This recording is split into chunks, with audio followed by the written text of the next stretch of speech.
One of the reasons why Nigerian real estate is so expensive is because there is a high demand but limited supply. That being the case, land and the properties in sale have also increased in price due to inflation. The devaluing of the naira also played a big role in affecting the price of these properties, who in most cases were valued against the dollar as opposed to being valued in the naira. So what you notice is that a house that was going for maybe 100 million naira would probably be going for almost 300 now, due to the various economic factors and arguably an increase on appreciation in the value of the land and the property. Because of how ridiculously priced some of these properties are, it's not necessarily about the quality of the finishes. It's not about the amount of detail that went into the construction. It's not about the amount of effort that was put to finishing the property. All those things have become secondary to its price. And as a result of this mindset, you find out that a lot of projects coming up in Nigeria that are under par in terms of its quality, in terms of its finishes, in terms of its attention to detail. What you gain by purchasing those kind of properties is the money value that has been placed on it. If you were to assess buildings' structural integrity, if you were to critique the building finishes, if you were to evaluate, the amount of effort that was put to making sure that this property is actually good is considered, the price is arguable. But you see, it goes to show that pricing of houses was never really about, shall I say, the finishing and the amount of detail that was put into the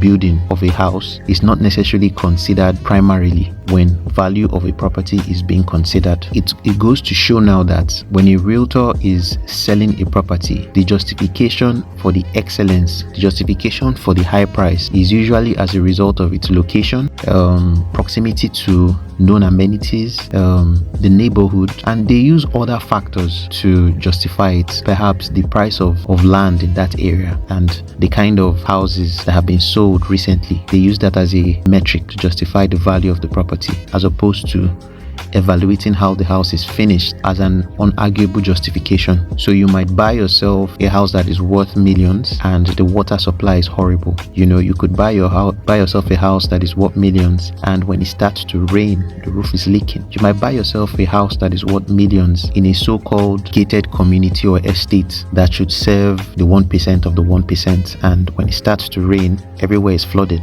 Now, that being said, another question you would ask yourself is, why is it that so many people are getting involved in the construction industry? A lot of developers who seem to have gotten their hands on some money, they come into the industry and they want to become a developer. They want to quickly build some real estate property and put it out for sale, make a lot of money. The only way to answer this question is to explore the trends in construction projects. So if you ask a developer why he wants to get into the real estate market, it is because the amount of profit he stands to make from such ventures is very high. If you ask the engineer why he's excited about construction projects coming up in the country, he says, well, it's because he's going to get enough jobs. And the same can be said for every other party that's involved in the process. However, what people don't really want to talk about is that because of the weak regulations and the ineffective measures that have been put in place to ensure that expensive properties meet the demand and live up to the expectations of what they are selling,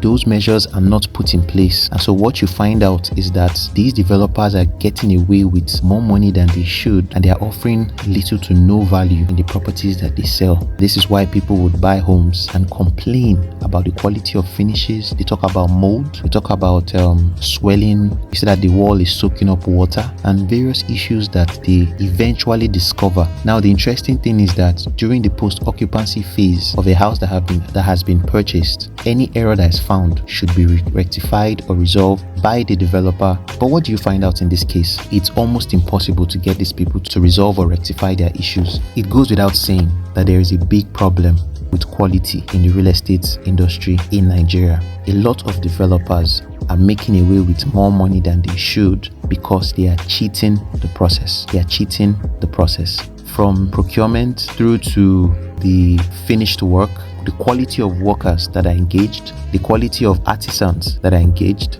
is also put to question. If you see a building that looks wonderful, pay a visit to the construction site while the building is being constructed, and you would notice that in some cases, I won't say all, some of these workers are illiterate, unskilled, and unprofessional laborers that are being used to carry out some of these duties. Majority of these laborers are not unionized. They do not belong to any known government organization or body that can regulate their activities and that they are accountable to.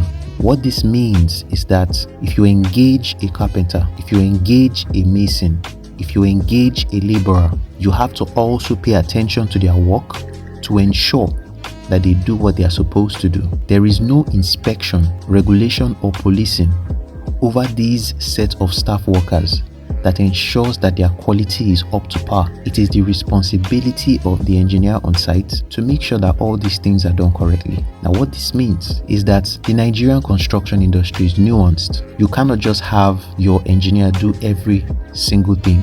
But in some cases, that's what we find. Developers, in a bid to make enough profit from their work, overwork their staff, and they also engage unskilled hands to carry out certain specialized, sensitive work, such as reinforcement laying. You need a good iron bender guided by a structural engineer to carry out such works. In some cases, there is no structural engineer, just the iron bender and an engineer that says he has experience in the process of doing said work. It's because of this I have experience mentality that we've seen a lot of buildings collapse.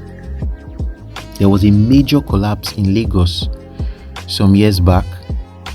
The structural company, the engineering company involved, actually released a letter they had issued to the client when he insisted on adding an additional floor or additional floors that were not considered when the foundation was being constructed, to absolve themselves from any issue or any problem that may and inevitably will occur.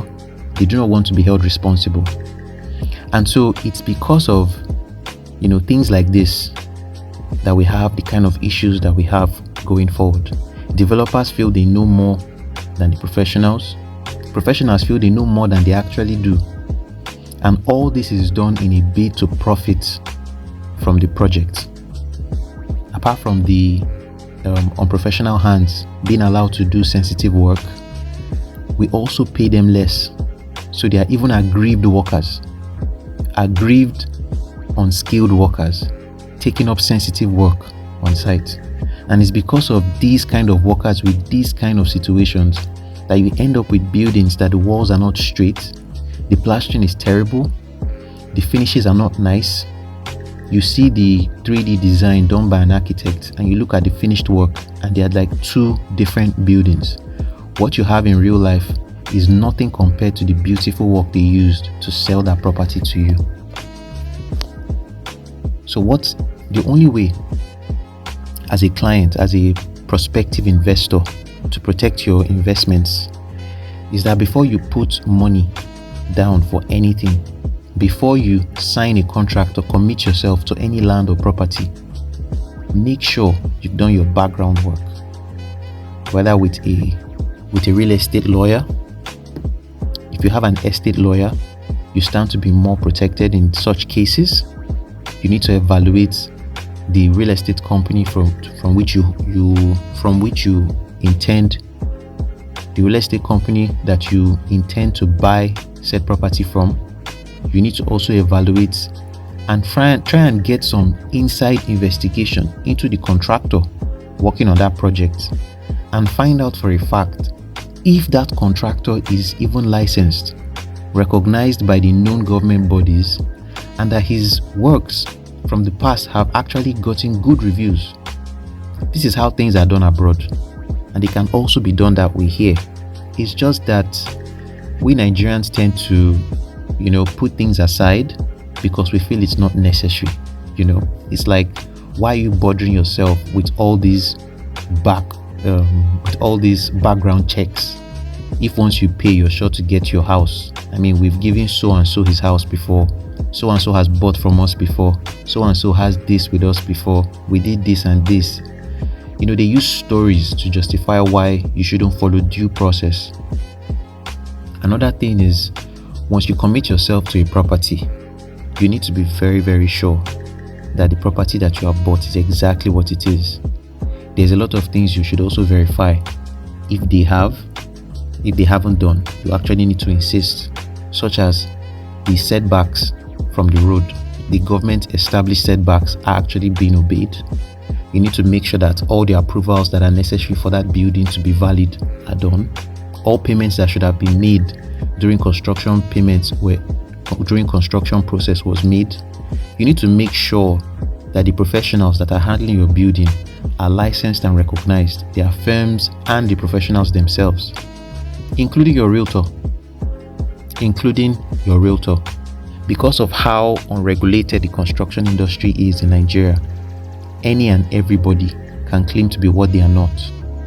And any and everybody can take up office for any form of professional consultancy. All they need is a good Instagram page, a couple of good reviews and referrals, snap a picture with Davido, and you're good to go. But that's not the case, and that's not how things should be done. Celebrity endorsement is not a validation for a professional career.